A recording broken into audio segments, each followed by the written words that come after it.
My name is Sarah, and I'm 21 years old. You could say I'm a writer by trade. I have an older brother named Dave, who's 30. He graduated from college and now works for a large company. Our parents died in a car accident when I was in junior high, which led to me becoming depressed and withdrawing from the world. As a result, I couldn't attend high school. However, with medical treatment and my brother's support, I've improved a lot. When our parents passed away, my brother had just started his job. Despite the challenges, he took great care of me and managed all the household responsibilities. I started to help out by cleaning and cooking, gradually returning to a normal life. Now, we live together in the house our parents left us. Since I work from home, I take care of most of the cooking and shopping. Going out for groceries and other errands gives me a nice change of pace. I enjoy cooking, creating menus, and following recipes precisely, so I've become quite good at it. When I was shut in, Dave bought me a laptop and encouraged me to explore the world I didn't know yet. I started exploring all sorts of worlds on the internet, wanting to visit the places I saw in online photos and videos, whether from video sharing sites or message boards. Sometimes Dave would take me, and other times I'd venture out on my own.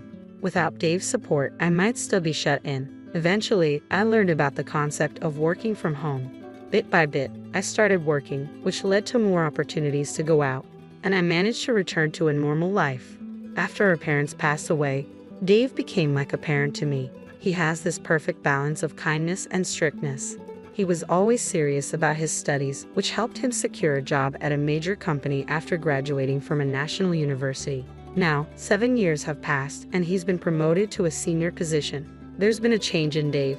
He used to be shy around women, but after seeing all his friends get married, he finally started dating someone he met through a friend. 2 years later, she proposed, and they decided to get married. One day, Dave told me there was someone he wanted me to meet and invited me to dinner at a traditional American-style restaurant. A bit shyly, he introduced me to the woman who would become my sister-in-law. She graduated from the same university as Dave and is 2 years younger. She works at a major food company and has wavy, shoulder-length hair that gives her a mature appearance. Nice to meet you. I'm his sister, Sarah. Please take good care of my brother. Pleasure to meet you. I'm Anne. You're such a cute sister. I've always wanted a sister, so I'm really happy you're going to be my sister-in-law. Her makeup was quite strong, but she had the air of a lovely woman. Then she started asking me about myself. Dave graduated from a good university, so Sarah, you must have gone to a decent college too, right? My brother answered for me. Actually, Sarah didn't go to college. When our parents passed away, she was in her 3rd year of middle school and struggled with mental health issues. It took her some time to recover, but she's living a normal life now. What? Sick in middle school? So you didn't attend high school either? Anne seemed quite surprised and pressed further. I felt I needed to add to my brother's explanation since it was about me. Yes, that's right. My illness caused a lot of trouble for my brother, but he supported me through it all. I owe him so much. I see. That's interesting. My brother might seem a bit older than his years because of everything he's been through, but he has a wonderful personality. Please look beyond just his appearance. What are you saying, you rascal? I tried to lighten the mood with a joke since the conversation had become a bit heavy, but Anne did laugh. At that moment, I thought her serious demeanor was due to being touched by what my brother had done for me. From what my brother shared, Anne's parents both graduated from prestigious universities, and her entire family has a strong academic background. They all excelled in their studies and have landed impressive jobs, including doctors and lawyers. Anne's father is an executive at a major publishing house, and her mother is the president of the local women's association. Hearing this made me realize my brother was marrying into an extraordinary family. Despite his busy work schedule, Dave was diligently preparing for the wedding. Seeing him so happy, I did everything I could to help. One day, I received a call from an unknown number. Although I was a bit nervous to answer, the caller ID showed it was legitimate, so I picked up. May I ask who's calling? Sarah, this is Jessica, Anne's mother, the caller said. To my surprise, it was Jessica, who would soon be my mother-in-law. What can I do for you? I asked, my heart racing. She replied, Anne mentioned the other day that you didn't attend high school and that your highest level of education is middle school. Is that true? Uncertain of her intent, I answered honestly, yes. After our parents' accident, I struggled with mental health issues for a long time, which is why I didn't attend high school. I understand your situation, but it's a fact that you're a middle school graduate, correct? Yes, that's correct. Well, I have a favor to ask. Would you consider not attending Dave and Anne's wedding? Actually, I'd prefer if you didn't come at all. What do you mean? I was taken aback by such an unexpected request. Dave and Anne both graduated from top universities, and my husband and I did too. All of our relatives have college degrees as well. Yes, and honestly, you're a bit slow on the uptake, aren't you? Just like a middle school graduate. Sigh. With a sigh, Jessica continued, as I mentioned, our family is composed of high achievers. College graduates are just the beginning. Many of us are executives in major corporations, doctors, and lawyers. We have people of significant status attending the wedding. I was starting to grasp the full extent of her implication. So, you don't want a middle school graduate like me attending such an event. In fact, you want me to stay away. But I am Dave's sister and his only family. I can just not attend. Even so, please don't come. How can we introduce you to our relatives without feeling embarrassed?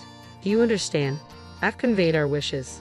How utterly rude. I hung up the phone, trembling with anger.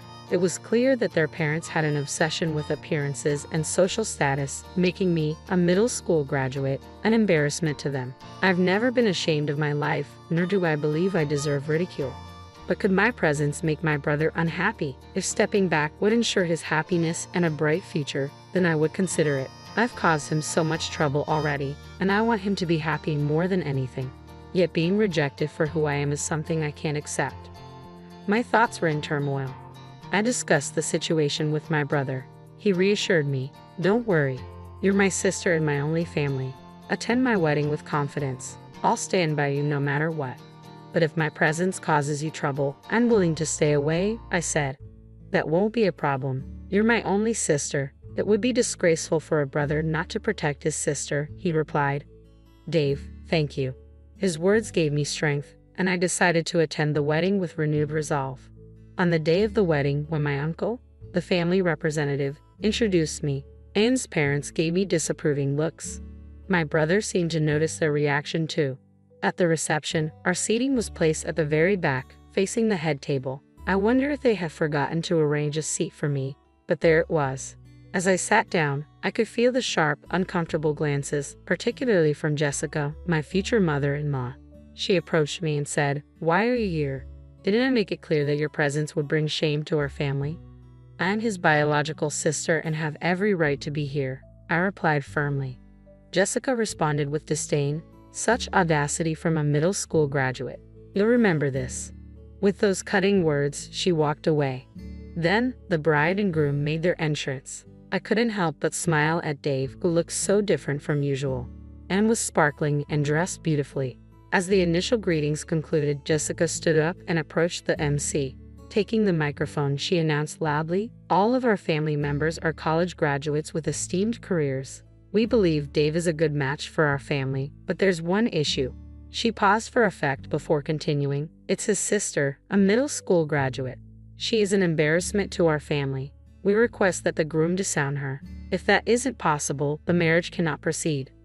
A murmur ran through the room, but Jessica turned to Dave and demanded, "Can you promise here and now to disown this shameful middle school graduate sister and join our distinguished family?" Anne and her father nodded in agreement, as if it were an expected outcome. She handed the microphone to Dave with a look of triumph. Taking a deep breath, Dave spoke, "Yes, my sister didn't finish high school, but she's my only family. I can't disown her. To everyone here, I apologize, but I must call off this wedding and sever ties with this family. That's my decision." With that, Dave slammed the microphone down on the table, making a clear statement. He walked over to me with a relieved smile, as though a great burden had been lifted. "Sarah, I'm sorry for putting you through this. We don't need to stay here. Let's go home." I later learned from the attending relatives that the wedding reception was abruptly canceled after my brother, the groom, walked out and began to cry, and her parents faced criticism from other family members. They ended up apologizing profusely and even had to return the wedding gifts they had received. Sometime after the event, our uncle called my brother. He mentioned that while Dave's actions at the reception weren't ideal, had the situation continued, he would have had to disown him. Anne's family offered to cover all the costs of the ceremony and provide a substantial compensation, but my brother declined. He stated that he valued a sincere apology to his sister far more than any monetary settlement. After a while, a meeting was arranged at our home to address the fallout. I was determined to show Anne's parents just how mistaken they were about me. During the meeting, Anne's parents arrived with a gift and some money as an apology for the inconvenience, expressing regret for their behavior at the reception. However, their apology felt insincere, as if they were merely going through the motions. Jessica, my former mother-in-law, made it clear that she had no regrets, stating, "We should have done a thorough background check. That would have avoided this whole situation." Her husband, Ethan, added, "Dave should have told us everything about his sister from the beginning. That way, this wouldn't have happened." Fuming, I moved forward with my plan. "Ethan, you work at Rainbow Publishing, right?" He gave me a disdainful look and responded, "Yes, I'm a director there." "What of it?" "I've been working with Rainbow Publishing, but I've decided to terminate my contract with a company linked to you." "Is that supposed to bother me? There are plenty of other writers. Your departure won't make a difference." "Noted. I'll end my contract immediately and will be signing with your competitor." "Feel free," he said with a dismissive air. Ignoring his bravado, I called my editor at Rainbow Publishing and informed them of my decision to terminate the contract. They were taken aback, but I made my point and hung up. Then, I reached out to the rival company to finalize a new contract. Even after the call, Ethan remained seated with a smug expression while my brother looked around, bewildered by the unfolding drama. Eventually, Ethan's phone rang. "Hello, yes, this is Ethan." "What? The CEO is on the line? What do you mean?" His face turned ashen as he whispered into the phone. After hanging up, he turned to me, his tone much more subdued, and asked, You're the popular author M. Rowling, aren't you?" "Yes, M. Rowling is my pen name for light novels." "Why do you ask?" "My CEO just informed me that our star author is canceling the contract because of me. He said it's my responsibility and that I might face demotion." "Didn't you just say it was fine?" I replied calmly. "Aren't you the elite? Why would you be embarrassed by someone like me, a mere middle school graduate? I beg you, please reconsider the cancellation." "I'm truly sorry," Ethan pleaded, his demeanor having shifted drastically. Seeing her father's sudden change, Anne asked in disbelief, "Why are you groveling to a middle school graduate like her? She's the flagship author of our publishing house. If she leaves, the damage to our company would be enormous. The CEO said I'm responsible and I could face demotion." "Really? If that happens, we'll be too embarrassed to face our relatives. Please do something." Anne and her parents were in a state of panic, arguing among themselves. "Please reconsider." "No," I said firmly. "The decision is final. Please leave." My brother supported my stance and added, "If that's settled, would you mind leaving now?" My brother and I watched with satisfaction as the three of them left our home, their shoulders slumped in defeat. Once they were gone, Dave turned to me, looking surprised. "So you're a popular author? I had no idea." "I've been using a pen name," I explained with a hint of pride. "I posted a story online last year, and it became quite popular. Rainbow Publishing reached out to me for a contract, and I've been making a good amount of money from it." His smile broadened, and it felt like the first time in a long while that I'd seen him so genuinely happy. With that, the broken engagement was entirely behind us. Anne has been searching for a new partner, but the scandal has tarnished her reputation, and no one seems interested in her. She has retreated from public life and even quit her job. Ethan, blamed for the contract cancellation, was demoted to a regular employee and eventually resigned, unable to handle the warehouse work. Jessica faced severe criticism from relatives for her actions at the reception and is no longer regarded as a reputable member of her so-called elite family. I can't help but feel a sense of justice in how things turned out. The publishing house I joined has been incredibly supportive. They even adapted my popular works into comics and are now discussing an anime adaptation. As for Dave, he has put the painful memory of the wedding behind him and is focusing on his career. I look forward to the day when a wonderful person comes into his life. For now, we're enjoying a return to peaceful days. Though I'm still busy writing light novels, I've come to appreciate that this routine brings its own kind of happiness. I'm also planning a trip with my brother, taking along portraits of our late parents to honor their memory.